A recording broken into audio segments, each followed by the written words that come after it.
Fast News is getting answers. A viewer emailed us wondering why she wasn't able to find some of her favorite items at local grocery stores. Last year, stores across the country saw shortages of many items due to the pandemic. But could it be happening again?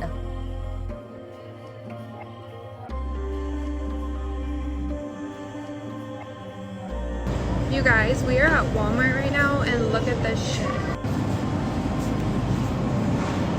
There is no meat at all. There's no meat.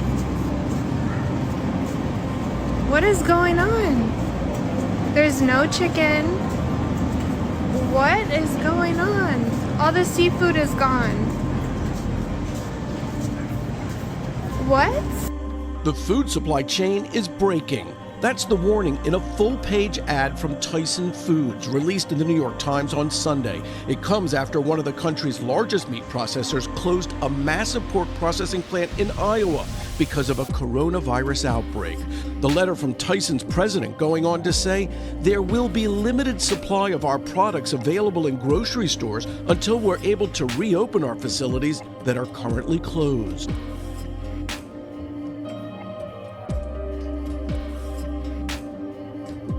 Major new UN report out today warns the climate crisis is threatening the world's food supply and that humans must drastically alter their food production to prevent the catastrophic effects of global warming. So me and my coworker got talking today and something came up that I didn't really think about when my dad mentioned it to me. He's worked in the agriculture industry for over 40 years.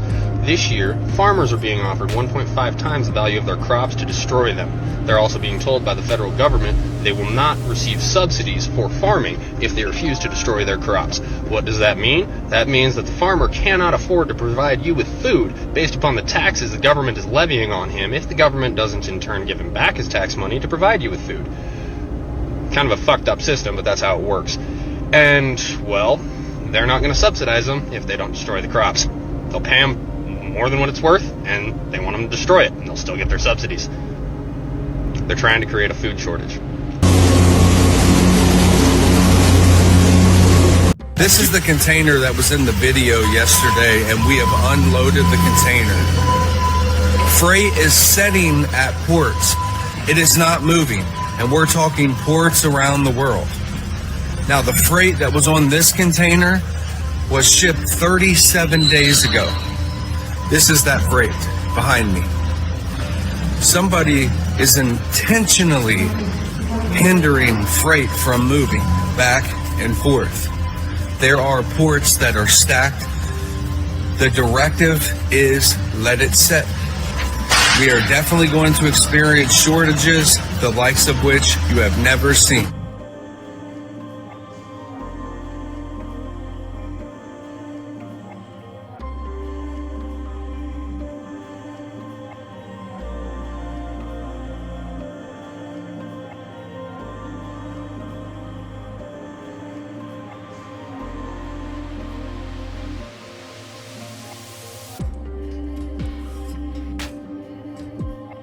Oregon's cattle industry contributes hundreds of millions of dollars to our state's economy. It's rotated with nursery crops for the #1 commodity in the state. But the industry has been hit hard by the COVID-19 pandemic. A study released this month estimates it will cost the cattle industry $13.6 billion. Here's what's going on in a nutshell. Ranchers have cattle they sell to processing plants, but the plants are running at limited capacity or closing completely as workers test positive for COVID-19. So there's more cattle out there than these processing plants can handle, which means ranchers aren't making as much money on their cattle. But it also means there's now a limited supply of beef, which makes it more expensive for you and me at the grocery store.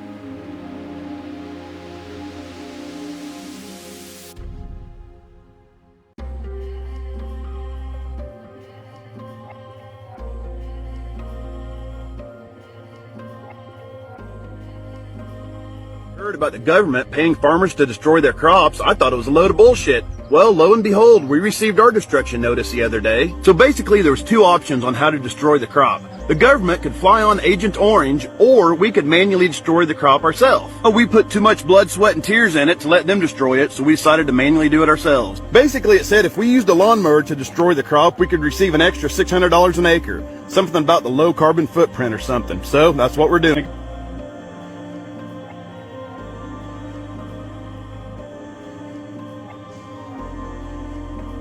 Second machine that I dropped off here for the local farmers. Just want to show you a little bit of each drum. You got 4 of these drums, 2 on each side.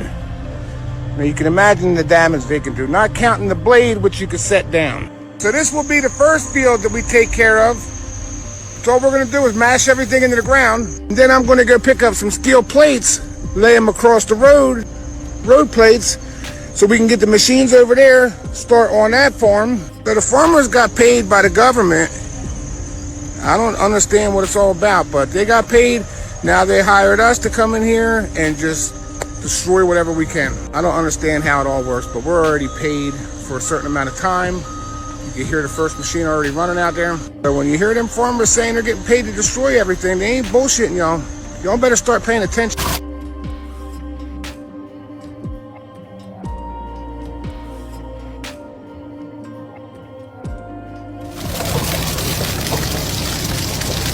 Well, what you saw right there ought to concern you. I was doing exactly what I was told via a letter I got last night in the mail from the Department of Hydrocarbons.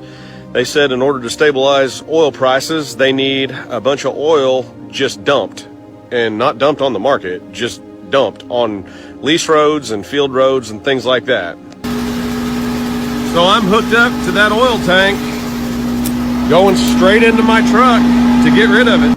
Well, I'm going to get fined if I don't get rid of it, they said. So that prompted me to call District Selectman Tony Deloge and ask him about this letter. He said he didn't know much about it, but he would suggest that I follow whatever it says. So here we go. You know, these are some serious times right now. Since January, oil prices have been through the roof. I'm seeing more and more farmers on TikTok saying that the government's paying them to kill their fields. Agent Orange, I saw a guy with a lawnmower mowing down beans, getting paid to do it.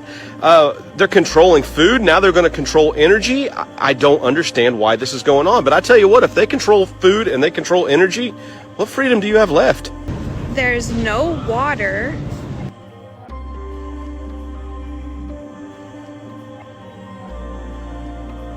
Tonight, signs that a critical link in the nation's food supply chain might be cracking as some meat processing plants around the country have become COVID-19 hotspots. So far, over 1,000 employees of meat processing giants like Tyson, JBS, and Smithfield have tested positive for the virus, forcing the temporary closure of at least 15 plants. As a fourth-generation farmer, I am hearing cries across the United States.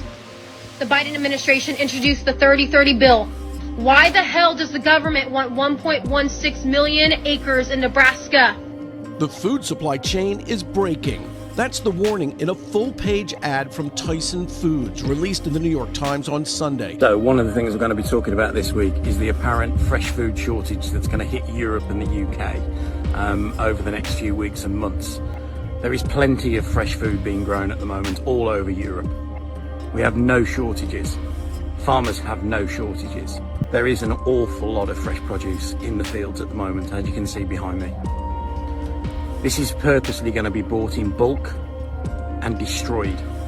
Retail CEOs are telling consumers to start shopping for the holidays now. And this time, it's not a marketing technique.